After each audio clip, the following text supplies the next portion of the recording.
إن الحمد لله نحمده ونستعينه ونستغفره ونعوذ بالله من شرور أنفسنا ومن سيئات أعمالنا من يهده الله فلا مضل له ومن يضلل فلا هادي له وأشهد أن لا إله إلا الله وحده لا شريك له وأشهد أن محمدا عبده ورسوله أما بعد فإن خير الحديث كتاب الله وخير الهدي هدي محمد صلى الله عليه وسلم وشر الأمور محدثاتها وكل محدثة بدعة وكل بدعة ضلالة وكل ضلالة في النار السلام عليكم ورحمة الله وبركاته আমরা সুন্নাহর কর্তৃত্ব মর্যাদা এই প্রসঙ্গে একটা বই ধরে পড়তেছিলাম যে বইয়ের চতুর্থ অধ্যায়ে আমরা এখন আছি আমরা এই অধ্যায়টার নাম হচ্ছে সুন্নাহর মর্যাদা বনাম কোরআন অথবা কোরআন এবং সুন্নাহর রিলেটিভ অবস্থান বা মর্যাদা কোনটার উপর কোনটা মর্যাদা পাবে ইত্যাদি বিষয় যেখানে আসে বিশেষত দলিল হিসাবে সেটাই আমাদের কাছে বেশি দলিল হিসাবে বা ইসলামিক আইন প্রণয়নের ব্যাপারে অথবা নিয়ম নীতির ব্যাপারে কোনটার উপর প্রাধান্য পাবে এই ব্যাপারটাই আমাদের কাছে বেশি গবেষণার বা বেশি প্রাধান্য পাবে আমাদের কাছে আমরা যখন এই নিয়ে পড়াশোনা করতে যাচ্ছি বা করি কারণ এটি ইম্পর্টেন্ট নির্ধারণ করাটা এমনিতে আমরা দেখছি যে ধরেন অলৌকিকতার দিক থেকে বা সওয়াব তেলাওয়াত করলে পড়লে সওয়াব উচ্চারণ করলে সওয়াব সেই দিক থেকে কোরআনের মর্যাদা নিঃসন্দেহে বেশি কিন্তু আমরা সেখানে সেটা নিয়ে ইন্টারেস্টেড না আমরা ইন্টারেস্টেড হচ্ছি দলিল হিসাবে বা আইন প্রণয়নের হিসাবে নিয়ম হিসাবে নীতি হিসাবে অথবা কিভাবে আমরা কি করব প্রায়োগিক দিকটা সেই হিসাবে দুটার মর্যাদা কতটুকু বা আমরা যদি অঙ্কের ভাষায় বলি তাহলে তিনটা পসিবিলিটি আছে মাত্র একটা হচ্ছে এ ইজ গ্রেটার দেন বি একটা হচ্ছে এ ইজ ইকুয়াল টু বি আর একটা হচ্ছে বি ইজ গ্রেটার দেন এ এই ধরনের একটা ব্যাপার আর কি যে হয় কোরআনের মর্যাদাটা আগে আসবে বা বেশি তারপরে সুন্নাহর মর্যাদা অথবা কোরআন এবং সুন্নাহ দুইটার মর্যাদা সমান পর্যায়ের এই নিরিখে মানে এই ব্যাপারে আইন প্রণয়নের ব্যাপারে আইনের উৎস হিসাবে আর তিন নম্বর পসিবিলিটি অবভিয়াসলি হচ্ছে যে আপনার সুন্নাহর মর্যাদা বেশি কোরআনের চেয়ে বা সুন্নাহর ইম্পর্টেন্সটা বেশি তো এই নিয়ে প্রথম দুইটা মত অর্থাৎ কোরআনের ইম্পর্টেন্সটা সুন্নাহর চেয়ে বেশি সেটা নিয়ে আমরা পড়াশোনা শেষ করছি এবং সেখানে আমরা দেখছি যে অ্যাপারেন্টলি প্রথমে শুনলে মনে হবে যে যুক্তিগুলা খুব স্ট্রং কিন্তু পরে দেখা যায় যে কোন যুক্তি শেষ পর্যন্ত আসলে টিকে থাকে না যখন আমরা ক্রিটিক্যাল অ্যানালাইসিস করি তখন তারপরে সুন্নাহ এবং কোরআন দুইটা আগেই বলছে হরিজন্টাল অ্যাক্সিসে আছে এই ব্যাপারে অর্থাৎ একই উচ্চতায় বা একই মর্যাদায় আছে এই মতটা নিয়ে আমরা পড়াশোনা করছি আমরা এই বইয়ের শুরু থেকে যারা আছেন আমাদের সাথে তারা জানেন যে এটাকে আমরা আহলুস সুন্নাহ জামার মত মনে করি স্ট্রংগেস্ট মত মনে করি এটা তারপরেও এটার প্রস এন্ড কনস আমরা দেখছি কি পক্ষে বিপক্ষে কি কথা বলা যায় বা কি হয় মানে কি যুক্তি আসে সেগুলো আমরা দেখছি আজকে আমাদের শেষ অংশটা দেখার কথা ছিল সেটা দেখবো আমরা একটু দেরি হয়েছে এই সপ্তাহে সময় মতো আমরা করতে পারি না রেকর্ডিংটা তো আজকে আমরা দেখবো যে তৃতীয় মতটা দেখবো যে কোরআনের উপর সুন্নাহ প্রাধান্য পাবে এখানে এই মতের ভিত্তিটা হচ্ছে এটা যে ব্যাখ্যা করানোর ব্যাপারে এবং বাস্তবে কিভাবে প্রয়োগ করা হবে তা দেখিয়ে দেওয়ার ব্যাপারে কোরআনের সুন্নাহকে প্রয়োজন আছে এটা একদম সত্যি কথা ঠিক আছে এটা ব্যাখ্যা করানোর ব্যাপারে ব্যাখ্যা করার জন্য কোরআনের সুন্নাহকে দরকার আছে সুন্নাহ ছাড়া কোরআনের ব্যাখ্যা বোঝা যাবে না বা কোরআন বোঝা যাবে না এবং কিভাবে প্রয়োগ করা হবে সেটাও কিন্তু সুন্নাহ ছাড়া বোঝা যাবে না আল্লাহ বলছেন সালাত আদায় করতে কিভাবে সালাত আদায় করব আল্লাহ বলছেন হজ করতে কিভাবে রিয়েলি হজ করব আল্লাহ বলছেন যাকাত দিতে যদিও যাকাতের খাতগুলা করা হয়েছে কিন্তু তারপরে নীতি যে ব্যাপারগুলো আছে তারপরে ধরেন আল্লাহ বলছেন রোজা রাখতে সেখানে আমরা কখন ইফতার করব কখন সেহরি খাওয়া শেষ করব এই সমস্ত জিনিসের প্রায়োগিক দিকটা সুন্নাহ ছাড়া সম্ভবই না পরিষ্কারভাবে বোঝা তো সেই জন্য কোরআনের সুন্নাহকে দরকার আছে এটা সত্যি কথা এই কথাটুকু ঠিক এছাড়াও কোরআনের অনুপস্থিতিতে কেউ তবুও সুন্নাহ প্রয়োগ করতে পারে যা কোরআনের সমস্ত শিক্ষাগুলোকে ধারণ করবে বা করে, এই কথাটাও ঠিক। ধরেন একজন মানুষ পৃথিবীতে এই যে 150 কোটির মতো বলা হয় রাফলি, কেউ কেউ 40, কেউ 60 বা 70ও বলে কেউ মুসলিম আছে। তার ভিতর কয় কোটি মুসলিম বা কত পার্সেন্ট মুসলিম রিয়েলি কোরআন পড়তে জানে, পড়তে জানলেও সেটার অর্থ জানে বা অর্থ বের করতে পারে বা অর্থ বুঝতে পারে? এটা অত্যন্ত বড় একটা প্রশ্নবোধক চিহ্ন। কিন্তু তারা কি মুসলিম না? না, তারা মুসলিম। কারণ তারা যদি সেই শুদ্ধ ইসের কোন আলেমের কাছ থেকে ফার্স্ট হ্যান্ড কোরআন পড়ে না বুঝেও যদি দিন সম্বন্ধে জানে এবং সুন্নাহগুলাকে যদি জানে, অর্থাৎ কোরআনে বলা হয়েছে সালাত কায়েম করতে, সে হয়তো কোরআন পড়ে নাই কিন্তু সে একজন শুদ্ধ আলেমের কাছে গেছে, বা যিনি সহি আকীদার বা সহি মানহাজের উপর আছেন, তাকে গিয়ে জিজ্ঞেস করছেন যে আমি কিভাবে নামাজ পড়বো বা আমি কিভাবে সালাত আদায় করব। উনি যদি সুন্নাহ থেকে সঠিকটা তাকে বলে দেন, তাহলে তার অব্লিগেশনটা পুরা হয়ে যাবে, বা সে অব্লিগেশনটা মিট আপ করতে পারবে, সে বা সে করতে পারবে, ফরজটা আদায় করতে পারবে। এইভাবে কোরআনের অনুপস্থিতিতে, ধরেন কোরআন মানে যে পড়তে পারে না তার তো অনুপস্থিতি কোরআন, তাই না? মানে শুধু ফিজিক্যালি কোরআনের মুসাফটা ঘরে রাখার তো কোনো মানে নেই। মানে সে পড়তে পারলো না, এক অক্ষর পড়লো না জীবনে, পড়তে বলতে আমি তেলাওয়াত করতে পারলো না, ধরেন এরকম মানুষ আছে, অনেক মানুষ আছে, তেলাওয়াত করতে পারে না, অর্থ বোঝার তো প্রশ্নই ওঠে না, তার ঘরে একটা কোরআন আছে। এখন ধরেন কোরআনটা নাই তার ঘরে, থাকে এবং না থাকার ভিতরে আসলে কোনো তফাৎ নেই তার জন্য। এরকম একটা সিচুয়েশনে যদি সে সুন্নাহটা জানতে পারে, অলবেট ওরালি বা অরালি শুনে বা কারো মুখ থেকে যদি করে, তাহলে কি হবে? তাহলে অন্তত সে তার দিনটা পালন করতে পারবে, ফরজ ওয়াজিবগুলো করতে পারবে।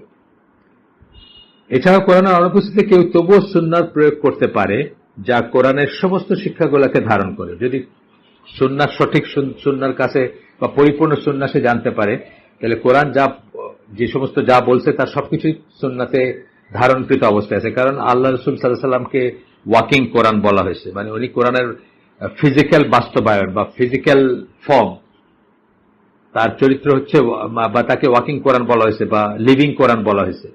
সুতরাং কেউ যদি তার লাইফের প্রত্যেকটা জিনিস জানে, বোঝে এবং প্রয়োগ করে, তাহলে কিন্তু সে তার ফরজ ওয়াজিব বা যা করণীয় সেটা করতে পারবে।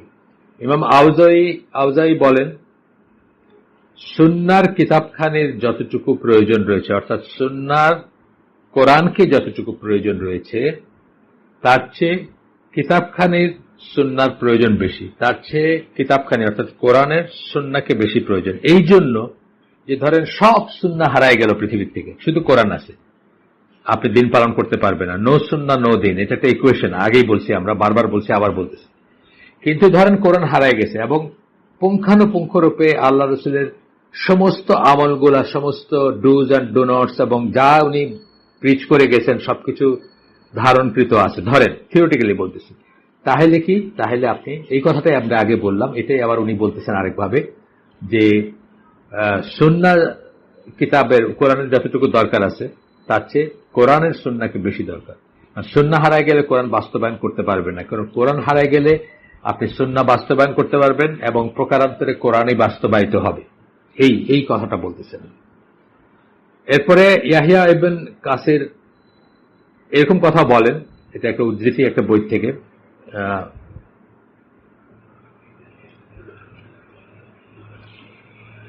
থেকে, বইটা হচ্ছে ইউসুফ ইবনে আব্দুল বার তার লেখা বই, সেখান থেকে উদ্ধৃতি।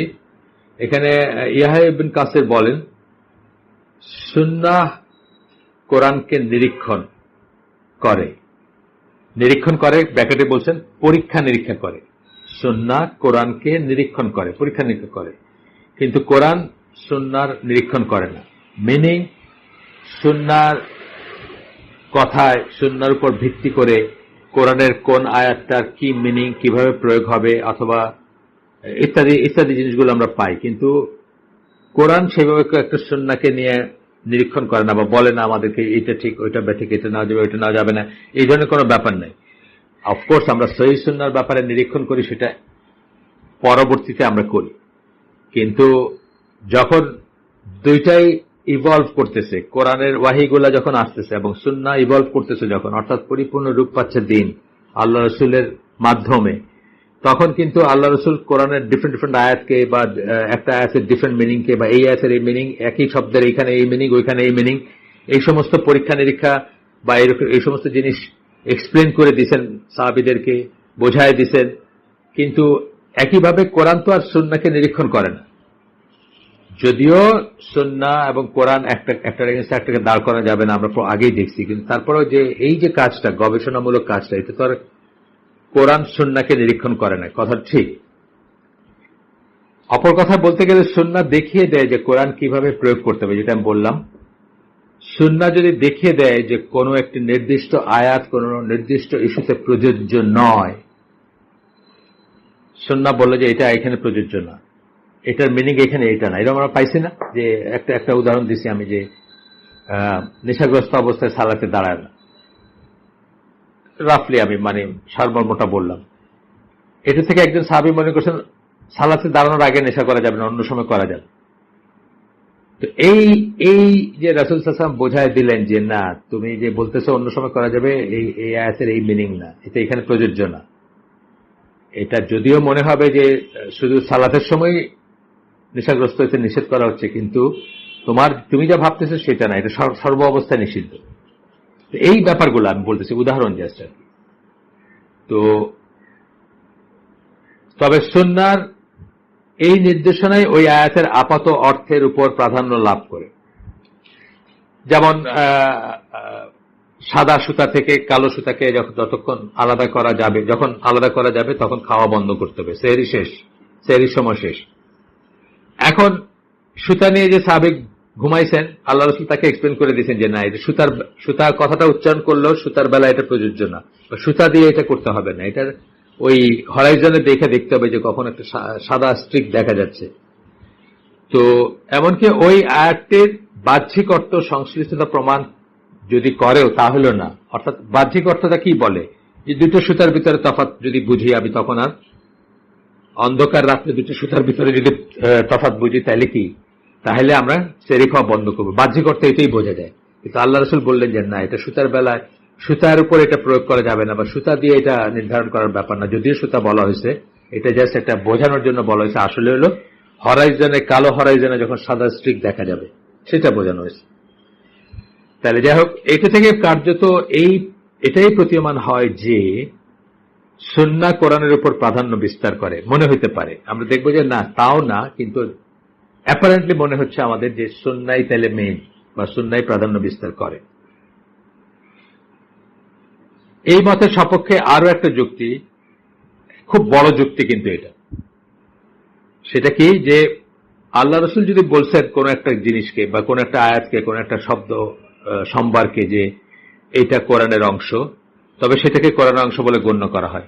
অর্থাৎ কোরআনের অংশটাও নির্ধারিত হচ্ছে কি দিয়া, সুন্নাহ দিয়ে, তার কথা দিয়ে, রাসূলের কথা দিয়ে।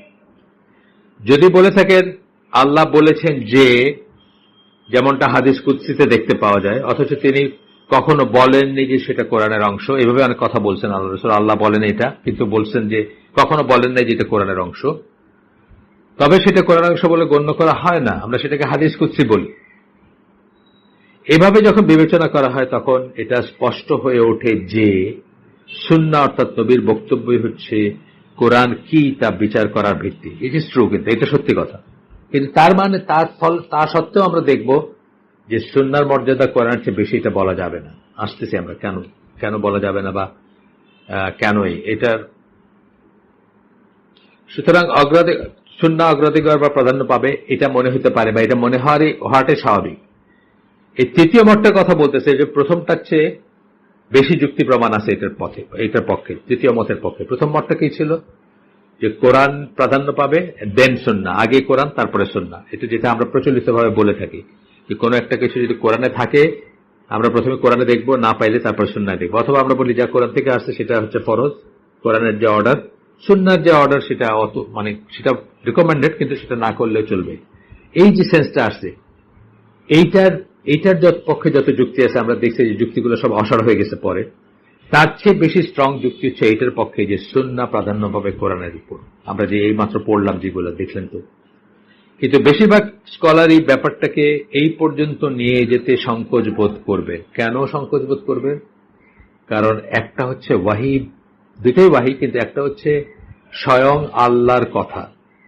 আল্লাহর কথার যে মর্যাদা আর কিছু সে মর্যাদা হইতে পারে না।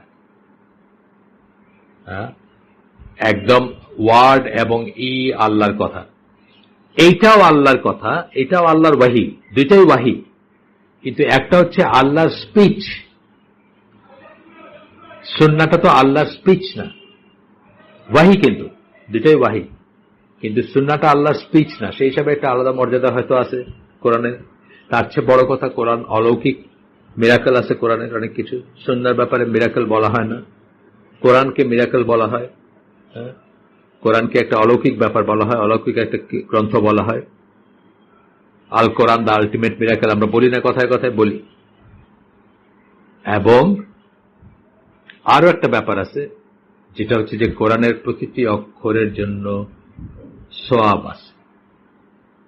এই জন্য কোরআনের যে বাড়তি একটা অবস্থান, লেজিসলেশনের ব্যাপারে না হোক, কিন্তু ওভারঅল সেই জন্যই হয়তোবা স্কলাররা অতটুক পর্যন্ত নিয়ে যেতে চান না ব্যাপারটাকে, যে সুন্নাহর মর্যাদাই বেশি, সুন্নাই মোর ইম্পর্টেন্ট। যদিও আমরা দেখলাম যে এটার পক্ষে খুব স্ট্রং যুক্তি আছে, এবং আমরা বললাম যে প্রথম মত, অর্থাৎ প্রথম মত হচ্ছে যেটা কোরআনের মর্যাদা সুন্নাহর চেয়ে বেশি লেজিসলেশনের ব্যাপারে, আইন প্রণয়নের ব্যাপারে, সেই মতের চেয়ে সুন্নাহর মর্যাদা কোরআনের চেয়ে বেশি, এই মতটাই বেশি যুক্তি এর পক্ষে, এবং যুক্তিগুলো অলমোস্ট অকাট্য। তারপরেও স্কলাররা এই কথাটা কমিট করতে চান না যে সুন্নাহর মর্যাদা বেশি। এটাই বলতেছেন এখানে। সুন্নাহ কোরআনকে নিরীক্ষা করে, অর্থাৎ কোরআনকে বিচার করে, কোনটা কোথায় প্রযোজ্য, কোনটার মিনিংটা কোথায় কিরকম, সেগুলাই করে। উদাহরণস্বরূপ এই ধরনের বক্তব্যের উপর মন্তব্য করতে গিয়ে আহমদ বিন হাম্বল বলেন, আমি অতটুকু যাওয়ার মতো স্পষ্টবাদী হব না। মিনিং কি? অতটুকু যাওয়ার যুক্তি আছে অনেক, কিন্তু তারপরে আমি এই কথাটা বলতে চাই না, মুখ দিয়ে আনতে চাই। কেন? সংকোচটা এই জন্য কাজ করে যে আফটার অল কোরআন হচ্ছে আল্লাহর স্পিচ, আফটার অল কোরআন হচ্ছে অলৌকিক, আফটার অল কোরআনের অনেক মাহাত্ম্য আল্লাহ বর্ণনা করছেন কোরআনে, যেগুলা মানে ধরেন আর রহমান আল্লামাল কোরআন, মানে আল্লাহ সবচেয়ে বড় ফেভার মানুষের উপর হচ্ছে যে তাকে আল্লাহ কোরআন শিক্ষা দিয়েছেন, সবচেয়ে বড় ফেভার, সবচেয়ে বড় ফেভার হচ্ছে কোরআন নাজিল করা, কোরআন শিক্ষা দেওয়াটা আসছে মানুষ সৃষ্টি করারও আগের আসছে। মানুষ সৃষ্টি করারও চেয়ে বড় নিয়ামত, বড় রাহমাত বা বড় কাজ বা বড় মর্যাদাপূর্ণ ব্যাপার বা বড় ইম্পর্টেন্ট, বেশি ইম্পর্টেন্ট ব্যাপার, এই কথাটা আসছে। আপনারা দেখেন খুব সুন্দর একটা তফসির আছে, যদিও উর্দুতে, উর্দু হয়তো অনেকে জানেন আপনারা, বা না জানলেও বুঝবেন। হিন্দি সিনেমার বদৌলতে বাংলাদেশের সবাই, আপনাদের কথা বলতেছি না, জেনারেল কথা বলতেছি, হিন্দি আর উর্দুর তো খুব কম তফাৎ, মানে একটা বুঝলে একটা বোঝা যায়, প্রায় বোঝা যায় আর কি, যদি দুই চারটা শব্দ হয়তো বুঝবেন না। তো যখন ইসরা আহমেদের একটা আছে, প্রথম 4টা আয়াত সূরা রহমানের, খুবই সুন্দর তফসিরটা, পড়ে দেখবেন, ইউটিউবে পাওয়া যায়, ওইখানে দেখবেন যে যাই হোক। তো এই জন্য কোরআনের যে একটা আলাদা স্ট্যাটাস আছে, যদিও বা লেজিসলেশনের ব্যাপারে না, আমরা যদি বলিও যে সুন্নাহ অনেক বেশি ইম্পর্টেন্ট বা সুন্নাহ সমান ইম্পর্টেন্ট বা ইত্যাদি, কিন্তু কোরআন যে একটা আউটস্ট্যান্ডিং ব্যাপার, এই জন্য বা মানে একটা মানে অদ্বিতীয় ব্যাপার, যেটা আল্লাহর সিফাত। আগে আরেকটা কথা আমাদের বলতে হবে এখানে, যে আল্লাহর স্পিচ মানে কি? আল্লাহর সিফাত, আল্লাহর গুণগুলার অংশ। সুতরাং স্কলাররা এটা সাহস করেন নাই বলতে, এই জন্য বলতেছেন আমি অতদূর নিয়ে যেতে চাই না, আমি অতটুকু যাওয়ার মতো স্পষ্টবাদী হব না, আহমদ বিন হাম্বলের এক্সাক্ট ওয়ার্ডিং। তবে আমি বলবো যে সুন্নাহ কোরআনকে ব্যাখ্যা করে ও নিশ্চিত করে। ঠিক আছে, কথাটা ঠিক আছে। আচ্ছা, এখন আমরা এই যে পড়লাম এই চ্যাপ্টারটার একটা সামারি করার দরকার আছে। এই জন্য দরকার আছে যে কেউ সব যুক্তিগুলো যখন শুনবেন, তখন একটু কনফিউশন আসতে পারে যে তাহলে কি দাঁড়াইল। তিনটাই কি আমাদের খুব স্ট্রং, কারো কারো কাছে মনে হতে পারে তিনটা দিতে স্ট্রং, তিনটার পক্ষে বলার মতো স্ট্রং কথা আছে, তাহলে কি দাঁড়ালো ব্যাপারটা। আচ্ছা, আমরা এখানে এই অনুসিদ্ধান্ত বা উপসংহার বা যে আর কি, শেষ পর্যন্ত আমরা যে কনক্লুশনে পৌঁছাবো সেটা আমরা একটা একটা করে এই করব। এখানে 3টা পয়েন্ট আছে। প্রথম পয়েন্টটা হচ্ছে, সুন্নাহর উপর কোরআন অগ্রাধিকার পাবে যারা এই মতাবলম্বী, তারা মনে হয় তাদের মতের পক্ষে বেশ শক্ত যুক্তি প্রদর্শন করেছেন। প্রথমে পড়লে মনে হবে প্রত্যেকটা যুক্তি ভ্যালিড, তবে একটু নিবিড় পর্যবেক্ষণ ও বিশ্লেষণ করলে দেখা যায় যে আপত্তির মুখে তাদের কোনো প্রমাণে ধোপে টেকে না। শেষ পর্যন্ত এরকমটাই মনে হয় যে তাদের মতের সপক্ষে আসলে কোনো যুক্তি প্রমাণই নেই। প্রথম মতটা আমরা দেখছি, ওটা ডিটেলস আলোচনা করছি, 8টা পয়েন্ট ছিল। আপনাদের যারা নতুন, যদি কেউ নতুন থাকেন, না শুনে থাকেন, তাহলে আগের পর্বগুলো শুনলে পাবেন। 2 নম্বর মতটা হচ্ছে যেটা আলোচনা যাওয়ার প্রমিনেন্ট মত, মোস্ট অফ দ্য স্কলার্স যেটা মনে করেন, সেটা হচ্ছে যে কোরআন এবং সুন্নাহ এই আইন প্রণয়নের ব্যাপারে একই ইম্পর্টেন্স বা মর্যাদা বা অবস্থান।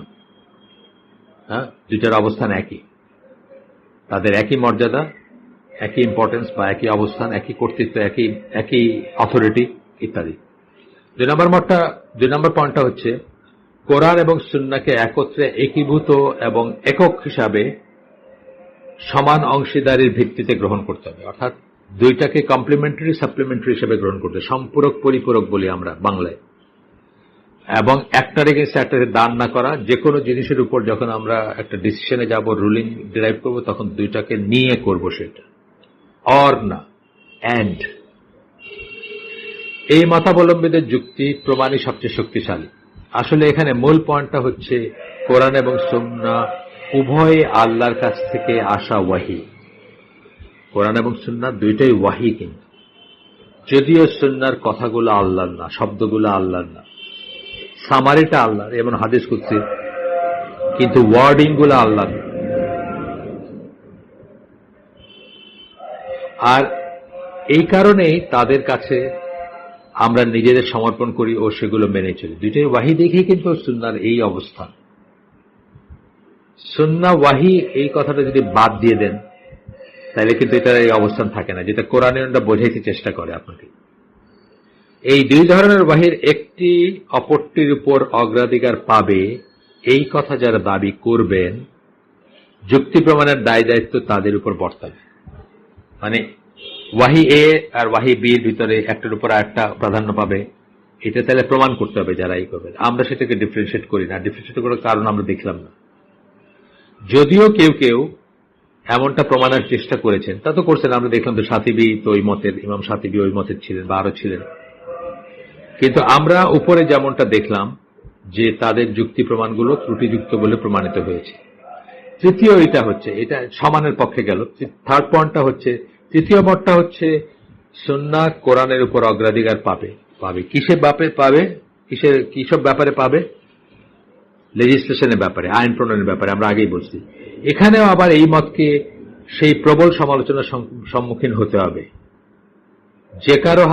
যে কারো হাতে এমন কথা বলার জন্য খুব শক্ত প্রমাণ থাকতে হবে যে দুই শ্রেণীর ওয়াহির ভিতর এক শ্রেণীর ওয়াহি আরেক শ্রেণীর ওয়াহির উপর প্রাধান্য লাভ করবে। এখানেও কিন্তু ওই প্রশ্নটা এসে যাবে।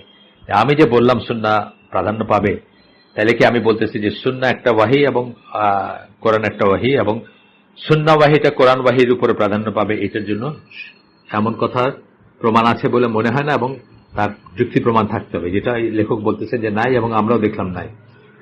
উপরন্তু তৃতীয় মতে কোরআন এবং সুন্নাহকে আলাদা আলাদা ব্যাপার বলে গ্রহণ করার ব্যাপারে গুরুত্ব আরোপ করে, অথচ তারা অপরিহার্যভাবে একে অপরের সাথে সম্পৃক্ত। এই তৃতীয় মত যদি আমরা নেই যে সুন্নাহর মর্যাদা বেশি, তখন দেখা যাবে যে সুন্নাহকে একটু আলাদা করে দেখা হচ্ছে। অর্থাৎ আমি এইটার পক্ষে বলতে গিয়ে কি বলছি, এটার যুক্তি উপস্থাপন করতে গিয়ে বলছি, অ্যাজিউমিং দ্যাট কোরআন নাই, এই কথা বলছি না। কিন্তু কোরআন থাকা অবস্থাকে আমরা বলতে পারবো যে কোরআন নাই, অ্যাজিউমিং কোরআন নাই, এই করে আমরা সিঙ্গেল আউট করছিলাম সুন্নাহকে। কিন্তু কোরআন তো আছে, কোরআন নাই এই কথাটা জাস্ট একটা যুক্তি বা তর্কের খাতিরে আমি বলছি। আপনি কেউ যদি কোরআন পড়তে না পারে, কিন্তু এটা বুঝতে হবে যে কোরআন পড়তে পারতেছে না, সে যার কাছ থেকে দিনটা নিচ্ছে, তিনি কিন্তু কোরআন পড়েই কিন্তু দিন শিখছেন, এবং কোরআন এবং সুন্নাহকে মিলাই যে ডিসিশনটা বা যে অনুসিদ্ধান্ত, যে কনক্লুশন, যে ফিক, যে ফতোয়া, সেটাই কিন্তু ওনাকে বলতেছেন যিনি কোরআন পড়তে পারেন না তাকে। তাহলে আলটিমেটলি কোরআন এবং সুন্নাহ মিলাই হচ্ছে আমাদের দিনের ভিত্তি বা দিনের সম্পূরক পরিপূরক, যেটা আমরা আগে বললাম যে দুইটা মিলাই কিন্তু আমাদের দিন। যদিও সুন্নাহ ছাড়া দিন নাই, কিন্তু সেই সুন্নাহর এইটা মানে আসছে কোথার থেকে, সেটা তো কোরআন এবং কোরআন আল্লাহ রাসূল এটা শিখছেন কোত্থেকে, নিছেন কোত্থেকে, কোরআন থেকে নিছেন, তারপরে ওটা মানুষকে এক্সপ্লেন করে দিচ্ছেন, জীবনে প্রয়োগ করে দেখাই দিচ্ছেন। তাহলে ওই সূত্রটা মানে উৎসটা হচ্ছে ওইখানে কোরআনে। সুতরাং একটা সম্পূরক পরিপূরক কোরআন তো আছে, ভেরি মাচ আছে। একজন পড়তে পারে না, তার জন্য স্টপ ক্যাপ মেজার হিসাবে সে হয়তো কারো কাছে গিয়ে জিজ্ঞেস করলো যে এটা কিভাবে করবো বা এটার সুন্নাহ কি, তো উনি বলে দিলেন সুন্নাহর ভিতরে ঠিক আছে, আমরা বুঝলাম যে কোরআনের সব অনুশাসনগুলো আছে, কিন্তু এই অনুশাসনগুলা কোরআন থেকেই তো আসছে। বা যখন এইসব অনুশাসন নিয়ে গবেষণা হয়েছে, তখন স্কলাররা কি শুধু সুন্নাহ নিয়ে বসছেন? তা বসেননি, কোরআন এবং সুন্নাহ নিয়ে বসছেন, দুইটা নিয়ে বসছেন। যাই হোক, তো বলতেছেন যে সুন্নাহকে আলাদা করে আলাদা আলাদা ব্যাপার বলে গ্রহণ করার ব্যাপারে গুরুত্ব আরোপ করে, মানে থার্ড মতটা যদি আমরা চিন্তা করি, অথচ তারা অপরিহার্যভাবে একে অপরের সাথে সম্পৃক্ত, সম্পর্ক এবং পরিপূরক। এখন ব্র্যাকেটে বলতেছেন কোন ব্যক্তি একটাকে বাদ দিয়ে অপরটাকে সঠিকভাবে অনুসরণ করতে পারে না। এমনকি যিনি গিয়ে তার ওস্তাদকে বা তার আলেমকে বলতেছেন যে আমি তো কোরআন পড়তে পারি না, আমাকে বলেন এটা কি, বুঝতে হবে যে তিনিও আসলে কোরআন থেকেই নিচ্ছেন, কারণ তার আলেম কোরআন এবং সুন্নাহ মিলায় জিনিসটাতে পৌঁছেছেন, সিদ্ধান্তে পৌঁছেছেন। আচ্ছা, এরপরে বলতেছেন এসব থেকে বোল্ড ফেস করে একটু মানে করে হাইলাইট করে বলতেছেন, এসব থেকে পরিষ্কার সিদ্ধান্তে উপনীত হওয়া যায় যে ইসলামী আইনের উৎস ও সূত্র হিসেবে, এই কথাটাকে তো মাথায় গেঁথে নিবেন, ইসলামী আইনের উৎস এবং সূত্র হিসেবে, আমিও হাইলাইট করে রাখি আমার বইতে, এইটাই হচ্ছে কি পয়েন্ট এখানে ডিসকাশনের। এখানে কিন্তু আমরা আল্লাহর সিফাত বা এটা কোরআনের প্রত্যেকটা অক্ষরের জন্য সওয়াব, এইগুলা মানে প্রশ্নাতীত। এই হিসাবে কোরআনের যে মানে মর্যাদা বা কোরআনের যে একটা বিশেষ অবস্থান, এটা প্রশ্নাতীত, এটার কোনো প্রশ্ন নাই। এখানে শুধু আইনের উৎস এবং সূত্র হিসাবে কথা দিয়ে এটা নিয়ে আমরা চিন্তা করছি। হাইলাইটেড অংশটা আবার পড়ি, এসব থেকে পরিষ্কার সিদ্ধান্তে উপনীত হওয়া যায় যে ইসলামী আইনের উৎস ও সূত্র হিসাবে বিবেচনা করার প্রশ্ন যখন আসবে, তখন কোরআন ও সুন্নাহ মর্যাদা সমপর্যায়ের। এই হচ্ছে ব্যাপারটা, এখানে আমরা এসে আসলাম। আমাদের এই সিদ্ধান্ত কিছুতেই কোরআনের গুরুত্বকে খাটো করে দেখার প্রয়াস নয়, এটা কিন্তু আমরা মনে রাখবো। কোরআনের গুরুত্বকে আমরা খাটো করে দেখতেছি না, বরং এটা হচ্ছে সঠিকভাবে কোরআন বোঝা ও প্রয়োগ করার বিষয়। আল মুতরাফ ইবন আবদুল্লাহ ইবন আল সুখায়ের কে কেউ একবার বলেছিলেন, কোরআন ছাড়া আমাদের সাথে কথা বলো না, মানে কোরআন ছাড়া আমাদের সাথে কথা বলো না, এখনকার কোরআনীরা যেটা আপনাকে বলবে। তিনি বলেছিলেন, আল্লাহর শপথ, আমরা কোরআনের কোনো বিকল্প চাই না, কিন্তু যিনি কোরআনের ব্যাপারে আমাদের চেয়ে জ্ঞানী আমরা তাকে চাই, অর্থাৎ রাসূল সাল্লাল্লাহু আলাইহি ওয়াসাল্লামকে চাই। কোরআনের ব্যাপারে যিনি সবচেয়ে বেশি জ্ঞানী ছিলেন, উনি কোরআনের ব্যাপারে কি বলছেন সেটা জানতে হইলেও, বা উনি কোরআনকে এইভাবে বুঝছেন সেটা জানাটা আমাদের জানা ছাড়া কোরআনের মর্যাদা, কোনটা মনসুখ, কোনটা নাসিক, কোনটা এখনো আছে, কোনটা এখনো নাই, কোনটার কি অর্থ দাঁড়াবে, কোনটা কিভাবে প্রয়োগ করতে হবে, এইখানে এই শব্দের অর্থ এটা, ওইখানে এই শব্দের অন্য জায়গায় এই শব্দের অর্থ আরেকটা, এইগুলা বোঝার আর কোনো উপায় আমাদের কাছে নাই আল্লাহ রাসূলের কাছে যাওয়া ছাড়া। ঠিক আছে, তা আমরা দেখি কতক্ষণ সময় গেছে আমাদের। আমরা আজকে আর আগাবো না, অনেক সময় চলে গেছে আমাদের, যদিও খুব বেশি বাকি ছিল না, তারপরেও আসলে আমি জানি না আপনারা কতজন কিভাবে শোনেন এই জিনিসগুলা, কারণ আমার অনেক সময় মনে হয়েছে যে সবাই বোধহয় আধা ঘন্টা বা 20 মিনিটের বা 25 মিনিটের একটা রেকর্ডিং শোনার ধৈর্য অনেকেরই হয়তো নাই। এটা আমার মনে হয়েছে যে একটা জিনিস হয়তো আমাদের গ্রুপে আমরা ডিসকাস করছি, কিন্তু পরে আরেকজন এমনভাবে প্রশ্ন করতেছেন যে উনি আকাশ থেকে পড়ছেন, মানে জীবনে কোনোদিন শোনেনি নেই, তার মানে উনি হয়তো এই রেকর্ডিং গুলো শুনেও দেখেননি। তো আমরা চেষ্টা করতেছি যে যাতে সব মানে মেজরিটি যারা, সবাই মানে প্রান্তিক যারা, তাদেরকে তো হয়তো আমরা এন্টারটেইন করতে পারবো না, বাট মেজরিটি যারা, তাদের কাছে যেন মোটামুটি তারা গ্রহণযোগ্য হয়, তারা যেন মোটামুটি ভাবে শুনতে পারেন বা ধৈর্য রাখতে পারেন, সেইভাবে আমরা করার চেষ্টা করি, ফর্মুলেট করার চেষ্টা করি। তো সেই হিসাবে আমরা আজকে শেষ করে দিব ইনশাআল্লাহ। সুবহানাকা আল্লাহুম্মা বিহামদিকা আশহাদু আল্লা ইলাহা ইল্লা আনতা আস্তাগফিরুকা ওয়া আতুবু ইলাইক। আমরা যা শুনলাম তার মধ্যে ভালো কিছু শুনে থাকলে সমস্ত প্রশংসা আল্লাহর, খারাপ কিছু শুনে থাকলে সমস্ত ব্যর্থতা আমার এবং শয়তানের তরফ থেকে সেটা। আল্লাহ আমাদেরকে তৌফিক দেন যে ভালো শুনলাম তার উপর আমল করার। আসসালামু আলাইকুম রহমতুল্লাহ বারাকাতুহু।